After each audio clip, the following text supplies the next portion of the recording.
बच्चियों का हिजाब एक मुख्यमंत्री अपने हाथ से खींचता है, कोई इसके खिलाफ बोलने के लिए तैयार नहीं। अगर नरेंद्र मोदी अगर यह कहता है कि इस मुल्क के अंदर नारी का हम सम्मान करते हैं और महाराष्ट्र की हुकूमत में ये बैठे देवेंद्र फडणवीस, एकनाथ शिंदे, अजीत पवार, इना मीना डीका अगर ये कहते हैं लाडली बहीण है आमची, ये लाडली बहन, अगर तुम इनका निकाब खींच रहे हैं कि आप हमारी बच्ची का नकाब खींचेंगे, उससे बदतर उत्तर प्रदेश का एक मंत्री भारतीय जनता पार्टी का एक मंत्री बयान देता है कि नकाब तो खींचा है, अगर हाथ इधर उधर चले जाता कि एक भारतीय जनता पार्टी का मंत्री अगर यह कहता है कि सिर्फ नकाब तो खींचा है, हिजाब तो खींचा है, अगर हाथ इधर उधर चले जाता तो हिंदुस्तान के अंदर कोई ऐसा लीडर नहीं था जिसने उसको जवाब दिया जो जवाब हमने दिया। और वो जवाब अगर आपने नहीं सुने तो एक बार फिर से आपको कहता हूं, उस नेता को इम्तियाज जलील ने कहा कि अगर तू किसी भी बच्ची के बारे में, किसी भी जात और किसी भी धर्म की बच्ची के बारे में अगर इस तरह कहेगा कि हमारा हाथ इधर उधर चले जाता तो तेरा हाथ तोड़कर हम दूसरे हाथ में थमा देते। तो दोस्तों भी आप लोगों ने इम्तियाज जलील साहब का जो शुरू में छोटा सा वीडियो क्लिप देखा है, ये वीडियो मैं आप लोगों को आगे पूरा दिखाने वाला हूं, इसलिए जितने भी भाई बहनें इस वीडियो को देख रहे हैं उन सभी से मैं रिक्वेस्ट करना चाहूँगा कि अपना कीमती टाइम निकाल कर इस वीडियो को पूरा देखें, बिना स्किप किए हुए देखें और इस वीडियो को ज़्यादा से ज़्यादा शेयर ज़रूर कीजिएगा। तो दोस्तों आप सभी को जैसा कि पता है, इन दिनों महाराष्ट्र के महानगर पालिका के प्रचार का सिलसिला जारी है और MIM पार्टी भी पूरे जोश और जज्बे के साथ मैदान में उतर चुकी है और ऐलान भी किया गया है कि जिस तरह से महाराष्ट्र के नगर परिषद चुनाव में बम्पर जीत MIM पार्टी को हासिल हुई है, ठीक इसी तरह से महाराष्ट्र के महानगर पालिका के चुनाव में भी MIM पार्टी को बहुत ही बड़ी बम्पर कामयाबी मिलने वाली है, बड़ी जीत मिलने वाली है। अब इसी के बीच दोस्तों मुंब्रा पहुंचकर इम्तियाज जलील साहब ने, जो बिहार के CM नीतीश कुमार ने हमारी एक मुस्लिम बहन के साथ घटिया हरकत की थी, इसके हिजाब को जबरन खींचा गया था सर्टिफिकेट देते टाइम, को लेकर पूरे भारत देश के अंदर बवाल मच चुका था, यहां तक कि ये मामला जो है अरब कंट्री तक भी पहुंच चुका था। तो बिहार के CM नीतीश कुमार ने जो घटिया हरकत की है, इसी को लेकर मुंब्रा से इम्तियाज जलील साहब ने एक बड़ा ऐलान किया है और एक बहुत ही धमाकेदार बयान दिया है। मैं आप लोगों को सबसे पहले इम्तियाज जलील का यहीं पर पूरा वीडियो क्लिप दिखाने वाला हूं, लेकिन वीडियो दिखाने से पहले आप सभी से रिक्वेस्ट करना चाहूँगा, प्लीज़ इस वीडियो को ज़रूर लास्ट तक देखिए और जितना हो सके इस वीडियो को ज़्यादा से ज़्यादा शेयर ज़रूर कीजिए। तो आइए सबसे पहले ये वीडियो क्लिप देखते हैं, फिर आगे बात करते हैं। अगर हम अपनी तकलीफ को अगर हम नहीं समझेंगे तो कौन समझेगा?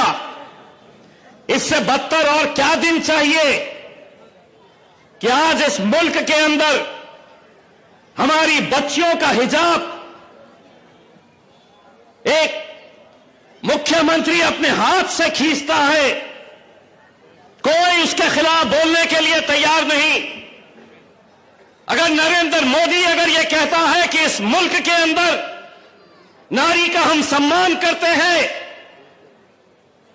और महाराष्ट्र की हुकूमत में ये बैठे देवेंद्र फडणवीस, एकनाथ शिंदे, अजीत पवार, इना मीना डीका अगर ये कहते हैं लाडली बहीण है आमची, ये लाडली बहन, अगर तुम इनका निकाब खींच रहे हैं, नहीं आप कंटिन्यू करो, आप कंटिन्यू करो। जलसे के बाद अपन दोनों बैठ के बात करेंगे। अगर आप ये समझ रहे हैं कि आप हमारी बच्ची का नकाब खींचेंगे, उससे बदतर उत्तर प्रदेश का एक मंत्री भारतीय जनता पार्टी का एक मंत्री बयान देता है कि नकाब तो खींचा है, अगर हाथ इधर उधर चले जाता।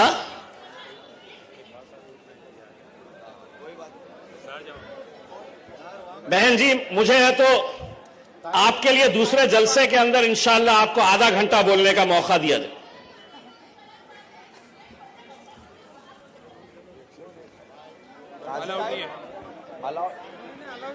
मैडम 10 बजे चालू रखो। 10 बजने वाला है, 10 बजने वाला है, उसके बाद बाहर करें।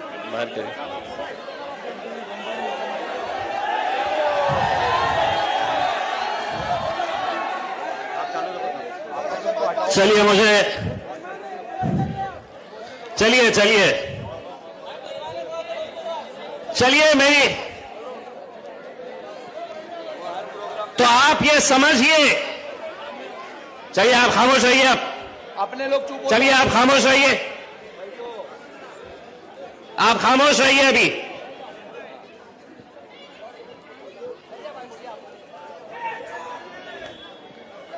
तो अगर आप ये समझ रहे हैं कि एक भारतीय जनता पार्टी का मंत्री अगर ये कहता है कि सिर्फ नकाब तो खींचा है, हिजाब तो खींचा है, अगर हाथ इधर उधर चले जाता तो हिंदुस्तान के अंदर कोई ऐसा लीडर नहीं था जिसने उसको जवाब दिया जो जवाब हमने दिया। और वो जवाब अगर आपने नहीं सुने तो एक बार फिर से आपको कहता हूं, उस नेता को इम्तियाज जलील ने कहा कि अगर तू किसी भी बच्ची के बारे में, किसी भी जात और किसी भी धर्म की बच्ची के बारे में अगर इस तरह कहेगा कि हमारा हाथ इधर उधर चले जाता तो तेरा हाथ तोड़कर हम दूसरे हाथ में थमा देते।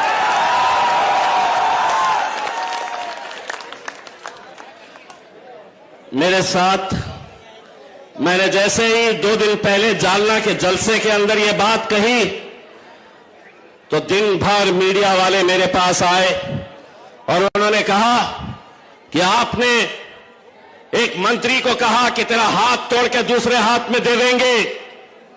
आपके खिलाफ भाजपा के और शिवसेना के नेताओं ने यह मांग की है कि आपके ऊपर एफआईआर रजिस्टर होना। मैंने उनसे कहा कि अगर तुम मुझे एफआईआर से डरा रहे हैं तो तुम एक बात अच्छी तरह से कान खोल के सुन लो। अगर एफआईआर करना है तो सबसे पहले नीतीश कुमार के ऊपर करो, उसके बाद उत्तर प्रदेश के उस मंत्री के ऊपर करो। इम्तियाज जलील एफआईआर से डरता नहीं है। 16 एफआईआर, 16 का 17 हो जाएगा। लेकिन तुम अगर ये समझ रहे हैं कि मैं कोई कांग्रेस का नेता हूं, कोई राष्ट्रवादी का नेता हूं और तुम कुछ भी करेंगे, कुछ भी बोलेंगे और हम खामोशी से सुनेंगे, तो हम नहीं सुनने वाले। बहुत साल हमने सुने हैं, अब हम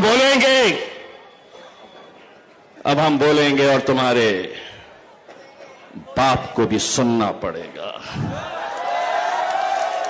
सुनना पड़ेगा। बोले ना, हम बहुत सुने ना इतने सालों तक, क्या क्या ये नहीं बोलते थे। यही महाराष्ट्र का एक मंत्री है, बहुत बड़ा बिल्डर, लोढ़ा नाम का, कुछ दिन पहले एक बयान देता है कि मुसलमानों अगर तुम्हें कुरान पढ़ना है, मंत्री, भाजपा का एक मंत्री महाराष्ट्र का, मैं बिहार में था उस वक्त प्रचार कर रहा था, तो उस वक्त उसने बयान दिया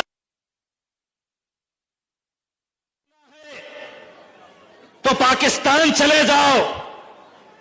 मैंने कहा उसको मालूम था कि मैं बिहार में हूं, वरना वो लोढ़ा के हाथ में लोटा थमाकर ये कहता मैं कि ये मुल्क तेरे बाप की जागीर नहीं है, तेरे बाप की जागीर नहीं है कि उठे सुटे कोई भी आएगा और कोई भी हमसे ये कहेगा यहां चले जाओ, वहां चले जाओ। अरे ये मुल्क जितना नरेंद्र मोदी का है उतना ही इम्तियाज जलील का है, उतना ही मुंब्रा के एक एक नौजवान का, एक एक बुजुर्ग का, एक एक मेरी मां बहनों का ये मुल्क है। 1940 में जब हमसे पूछा गया था कि तुम्हें यहां रहना है क्या वहां जाना है, तो हमारे बुजुर्गों ने कहा था कि इस मिट्टी में हम पैदा हुए हैं और इंशाअल्लाह इसी मिट्टी के अंदर शुरुआत करो तो सही मेरे भाई, एक बार एक ताकत बनकर खड़े तो रहो, देखो तो सही अपनी क़यादत खड़े करने का कैसा मजा आता है। कोई सोचता नहीं था कि शिवसेना के गढ़ में, औरंगाबाद जैसे इलाके में कभी कोई मजलिस का एमएलए चुनकर आ सकता है, कोई एमपी चुनकर आ सकता है। कैसे आ गया, कैसे मुमकिन हुआ? इसलिए मुमकिन हुआ कि हम एक ताकत बनकर खड़े रहे, एक ताकत बनकर खड़े रहे, इसलिए आज वहां पर यह मुमकिन हुआ। हम एमएलए एमपी जिता सकते हैं, कॉरपोरेटर तो बहुत छोटी सी चीज है मेरे भाई, लेकिन अगर शुरुआत हुई, आप यकीन मानिए इनके अंदर डर उसी वक्त होगा जब आप इनको यह पैगाम देंगे कि अब यह कौम तुम्हारे पास से हट रही है। वो नेताओं को सर पर चढ़ाएंगे इस खौफ से कि हमारी सत्ता चले जाएगी, टोरेंट के ऊपर उन्हें भी कार्रवाई करने के ऊपर मजबूर हो जाएंगे। अगर आप लोग साथ दें मेरे भाई, यकीनन इतने सालों की मेहनत मजलिस इत्तेहाद और मुस्लिमीन ने की है। आज मुझे फख्र है, जिस जमात के बारे में कहा जाता था यह हैदराबाद की एक जमात है, हैदराबाद के आगे इनका कोई कुछ नहीं, ये एक एमपी चुनकर आता है, जिंदगी भर एक ही रहेगा। नहीं, हमने अज़्म किए थे तो एक के 2 एमपी हो गए। आज बिहार के अंदर 5-5 एमएलए चुनकर लेकर आए हैं। बिहार में हम गए, वाले सभा होती, दूसरे दिन हेलीकॉप्टर लेके पहुंच जाते और उनके बड़े बड़े नेता जो है वो ये कहते कि ओवैसी हैदराबाद से क्यों आए, बिहार के अंदर क्या है, ये बिहार में क्या करने के लिए आए हैं।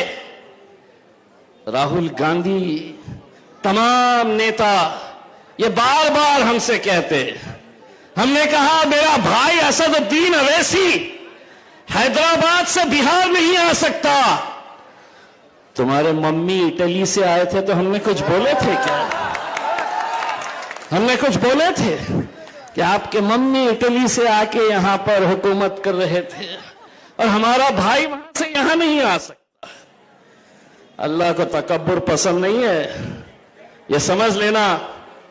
हम 5 हैं तो कांग्रेस कितने पे सिमटी है पता है? 6। हम 5 हैं। दोस्तों, आप लोगों ने एमआईएम के पूर्व सांसद इम्तियाज जलील साहब का ये धमाकेदार वीडियो क्लिप देखा है और सारी बातें आप लोगों ने सुनी है। किस तरह से नीतीश कुमार और बीजेपी सरकार पर निशाना साधते हुए कहा है कि ये लाडली बहना बोलते हैं, मेरी प्यारी लाडली बहना बोलते हैं, लेकिन इन्हीं बहनों के साथ किस तरह से सुलूक किया जाता है, जबरन इन मुस्लिम बहनों के हिजाब को खींचा जाता है, उनकी तौहीन की जाती है, बेइज्जती की जाती है, वो भी समाज के सामने सोशल मीडिया के ऊपर। तो दोस्तों, इम्तियाज जलील की इस वीडियो को देखने के बाद आप क्या कहना चाहोगे, आपके इस बारे में क्या राय है, तो कॉमेंट में अपनी राय लाजमी बताइए। और इसी तरह की वीडियो पाने के लिए अगर अभी तक आप लोगों ने हमारे इस चैनल को सब्सक्राइब नहीं किया है तो इस चैनल को सब्सक्राइब जरूर कीजिए, बेल आइकन को दबाइए ताकि आने वाली हर वीडियो की नोटिफिकेशन आपको इसी चैनल पर मिल सके। तो चलिए इस अगली वीडियो में मिलते हैं, जब तक अपना ख्याल रखिए, शुक्रिया।